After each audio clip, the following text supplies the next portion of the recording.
ভাইরা আমার, বন্ধুরা আমার, সবে বরাত যখন আমাদের সামনে চলে আসে আমাদের তো কোনো খবরই থাকে না। আম্মা জান আয়েশা সিদ্দিকা রাদিয়াল্লাহু তাআলা আনহা বলেন, রাসূলুল্লাহ সাল্লাল্লাহু আলাইহি ওয়াসাল্লাম প্রত্যেক বিবিদের কাছে থাকার জন্য তারিখ নির্ধারণ করে দিতেন, দিন নির্ধারণ করে দিতেন। একবার রাসূল সাল্লাল্লাহু আলাইহি ওয়াসাল্লাম আমার ঘরে থাকার দিন এলো। রাসূল সাল্লাল্লাহু আলাইহি ওয়াসাল্লাম আমার ঘরে আসলেন। আসার পরে আমি ঘুমিয়ে গেলাম। হঠাৎ করে আমার ঘুম ভেঙে গেল। ঘুম ভাঙার পরে রাসূলুল্লাহ সাল্লাল্লাহু আলাইহি ওয়াসাল্লামকে দেখলাম আমার পাশে নাই। আমি খুঁজতে লাগলাম রাসূল সাল্লাল্লাহু আলাইহি ওয়াসাল্লাম কোথায় গেলেন। আমি ভাবলাম হয়তো রাসূল সাল্লাল্লাহু আলাইহি ওয়াসাল্লাম অন্য কোন বিবির ঘরে গিয়েছেন, কিন্তু না, রাসূলুল্লাহ সাল্লাল্লাহু আলাইহি ওয়াসাল্লামকে আমি খুঁজতে খুঁজতে অন্য বিবিদের ঘরেও খুঁজলাম, কোন বিবিদের ঘরে নেই। আমি চিন্তায় পড়ে গেলাম রাসূলুল্লাহ সাল্লাল্লাহু আলাইহি ওয়াসাল্লাম কোথায় গেলেন।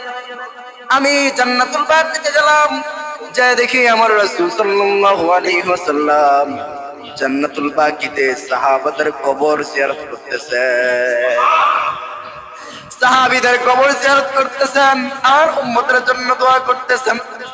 রাসূলুল্লাহ সাল্লাল্লাহু আলাইহি ওয়াসাল্লাম ঘরে আসলেন। ঘরে আসার পরে বললেন, আয়েশা, তুমি ভেবেছো আমি অন্য স্ত্রীর ঘরে গিয়েছি? তোমার হক সম্পর্কে আমি অবহেলিত? আয়েশা গো, তুমি কি জানো না আল্লাহ এবং তার রাসূল কোন আমানতের কোন খেয়ানত করে না। রাসূল সাল্লাল্লাহু আলাইহি ওয়াসাল্লাম আম্মা জান আয়েশা সিদ্দিকা রাদিয়াল্লাহু তাআলা আনহাকে বললেন, আয়েশা, তুমি কি জানো আজকের রাতটা কি রাত্র গো আয়েশা?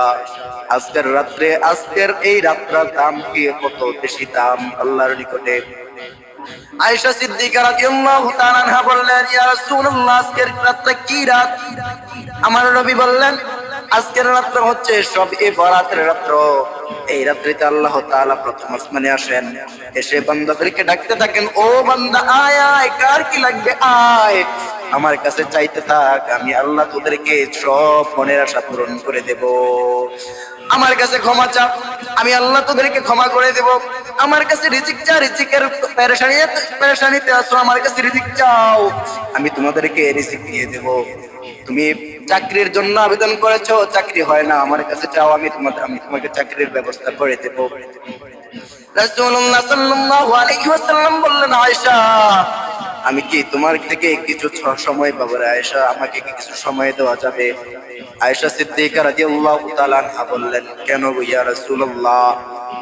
আমার নবী বললেন, আয়েশা, আমি এই রাত্রিতে আমার আল্লাহর কাছে সেজদায় অবনীত হব। আম্মা জান আয়েশা সিদ্দিকা রাদিয়াল্লাহু তাআলা আনহা বললেন, আম্মা জান আয়েশা সিদ্দিকা রাদিয়াল্লাহু তাআলা আনহা বলেন, রাসূলুল্লাহ সাল্লাল্লাহু আলাইহি ওয়াসাল্লাম সেজদায় পড়ে গেলেন। সেজদায় এমন সেজদা দিলেন, অনেকক্ষণ যাবত সেজদার মধ্যে পড়ে রইলেন। আমি ভাবলাম হয়তো আমার নবী আর দুনিয়ার ছবি নাই। আমি চিন্তায় পড়ে গেলাম। রাসূলুল্লাহ সাল্লাল্লাহু আলাইহি ওয়াসাল্লামের পায়ের কাছে গিয়ে আমি রাসূল সাল্লাল্লাহু আলাইহি ওয়াসাল্লাম পায়ের পা মোবারকে একটু স্পর্শ করলাম। দেখলাম রাসূল সাল্লাল্লাহু আলাইহি ওয়াসাল্লাম জীবিত আছে, এখনো জীবিত আছে। রাসূলুল্লাহ সাল্লাল্লাহু আলাইহি ওয়াসাল্লাম এখনো জীবিত আছেন।